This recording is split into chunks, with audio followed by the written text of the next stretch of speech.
Hi, the Tide from Groovy Entertainment. Today we got another record to play for you. Today's record is Escape from the Planet of the Apes for 1974. So let's get started. Escape from the Planet of the Apes. In the year 3955, the world comes to a fiery end. This isn't prophecy. It is actually being witnessed by Earth's last two living beings. The fools have done it. Look, the rim of the Earth is melting. Then why did we escape? Where do we go? Perhaps nowhere. Hold tight. Shockwave! The vibration. I'm blacking out. Just as well. The instruments are going haywire. I don't know how long the ship will hold together. Its occupants unconscious, the spaceship becomes a ball of fire as it enters a dense atmosphere and splashes down into a tranquil blue sea. Are we all right? That remains to be seen. Yes, Mr. President. A Marine copter reported a spacecraft in the water off the California coast. But we had no spacecraft up. Jim, we checked the markings. Hold on to your seat. It might be Taylor's ship. Have you heard? This might be Taylor's ship. But that was lost in space over a year ago. Nobody can be alive inside. I hear voices. They speak our language. They must be intelligent. Perhaps, but do not speak till we've appraised the situation. Someone is moving. Wait. There are two. Step back. Don't touch them. Chimps. Humans. I hope you're satisfied, Cornelius. I pretended to be mute as you instructed, and what do we get for our trouble? We end up in a cage. They call this a marine guardhouse. Bars make it a cage. We caged enough humans, didn't we? Oh, Cornelius, we are in danger, aren't we? Yes, dear. Remember how Taylor was treated when he tried to convince us that he was intelligent and had come from space? Now we are in Taylor's position. Our apenauts are to be transferred to the zoo. Distinguished visitors for the monkey house, huh? Here, humans rule and apes are primitive. Do not upset them, Zira. Not only for our sake. Someone's coming. Shortly afterward, at the Los Angeles Zoo, I'm looking forward to testing these space apes, Stevie. They're probably quite intelligent, Louis, but they're not the first primates to have been sent into orbit. These two are different. I'm told that at the guardhouse they changed their clothes from a suitcase. I don't believe it. I'm Dr. Dixon, here to examine the new arrivals. Yes, sir. Careful with the female. She's sulky. You'd sulk too if you had to sit and be tickled under the chin and pretend to be a lower order animal.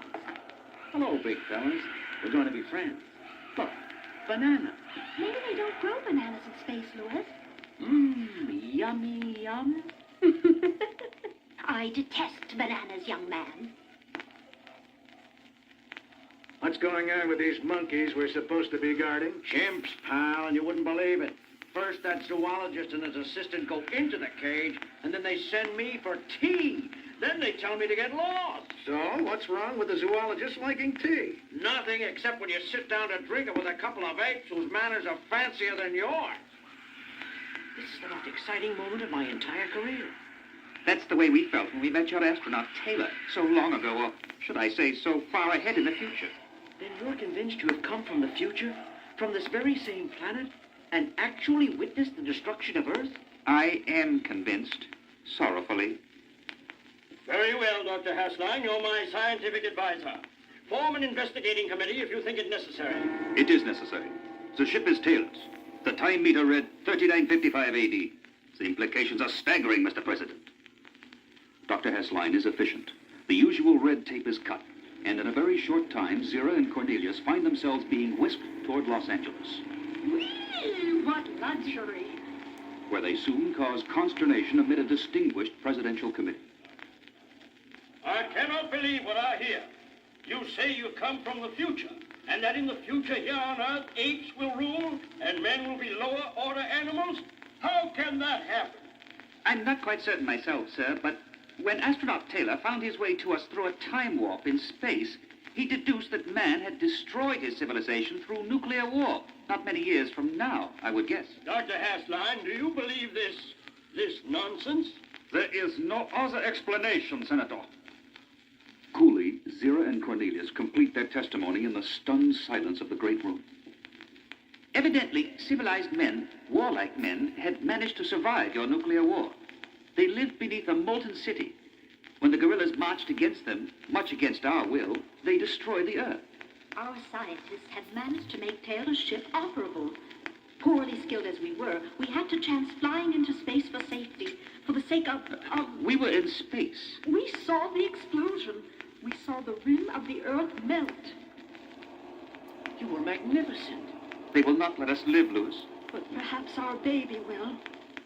Perhaps fate has chosen to send 2 apes back through a time warp to warn us. Somehow man will make a fatal mistake and allow apes to take over. But we will not help that mistake to happen. These talking apes will be confined for life. I'm sending them to Camp 11, and their offspring will be taken away. Hasline's decision was cruel. Sierra and Cornelius committed no crime. But Hasline feels their descendants will. No descendants, no crime. But at least they're safe and comfortable, and perhaps in time. Cornelius, my baby must not be born in imprisonment. I agree, Zira, dear. This door was designed to hold humans. Where do you think you're going, monkey? Don't touch her. I didn't hit him hard. But now, just as our people hunted Taylor, his people will hunt us. The chimps have escaped! They killed Turner! We've got to find them, Stevie, and we mustn't be seen. So much for a nice, quiet visit. I am sorry to slow us down. I would rather have the baby born right here than in there. Oh, Sierra, it's all right. It's us, Stevie and Louis. You'll be all right. There's time. We're taking you to a friend who has a circus. I've done veterinary work for... Oh, sorry. You forget. I was a veterinarian myself, for humans. You asked me to risk everything for 2 fugitive apes? I would be insulted if you asked anyone else. Between the tiger cage and the chimpanzees, how do you like your room? Lovely. You helped deliver our last baby, Stevie, and now you do it again. Say hello to Eloise and your goddaughter Salome. Hello, baby. Soon you'll have company. I just phoned in to say I was searching. Hasline is scouring the area. Is that... Our baby. A boy. May I suggest the name? In consideration of the worlds he must conquer, Caesar.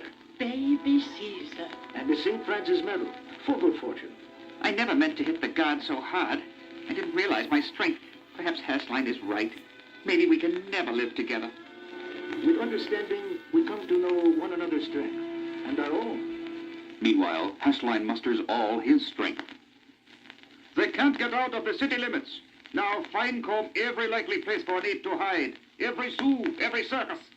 Rotten, rotten luck. Louis, we must hide them. Hasline's men are heading here. Where can they go? I know a place. In 2 weeks, I break camp and go to Florida. They will be safe there for life. Zira? Come in. I'm saying goodbye to Heloise. We have become such good friends. Beyond this abandoned shipyard is a small harbor I used to play in. There is a derelict ship you can hide in for 2 weeks. We'll come for you when it's safe. Then on to Florida. I hate this place. It smells of men and death. We won't need this again. If he had seen us, would I have had to kill again? If it weren't for the child, I don't think I could go on. But the child must live. He must. Yes, Cornelius. He must. You have papers for these chimps? Of course. The little one was the first baby chimp ever born in a circus in the Los Angeles area. Her name is Salome, and It's clean. Let's go. I'm warning you, Dixon. Don't play games with me. If you know where those chimps are, I'll have your hide. Look what turned up, Dr. Hasline. Louis, what happened? It sounds like they found Zira's suitcase. We've got to get out there. Move it. You'll never know how important this is. Get choppers out to the old McKinley shipyard. Surround the yard and the harbor. Unaware of the forces racing toward them, Zira and Cornelius try to settle in. 2 weeks here? It's so filthy. Try to rest. I'll look for something better above. Let me out here. It's a bad pun, but he's gone bananas. I've got them. Grip yourself and do it right. No do-gooders, no philosophers. No one seems to realize what hangs into balance. He's flipped for sure. Well, I'm not going to stop him. These big shots can mean murder. With fanatical stealth, Hassline boards the derelict. Cornelius, where are you? Why, thank you, Madam Monkey. If they know we're here, there's nothing I can do. Why did I take this? What could ever induce me to use it? I'll take the baby, Sarah. Sarah! Come back, Sarah. Come back with that baby. An armed invasion for 2 harmless apes? Never mind the army. Where's Hassline? Hassline is fulfilling his destiny. Sarah! Sarah! Wait! Don't fire! Oh, Lewis. I have changed man's fate, Dixon. Have you, Hassline? Have you? Get ready to move out. How are you doing, little fella? Mama. Mama. From out of the future to lead your fellow creatures into the future. Caesar indeed. Mama. Mama.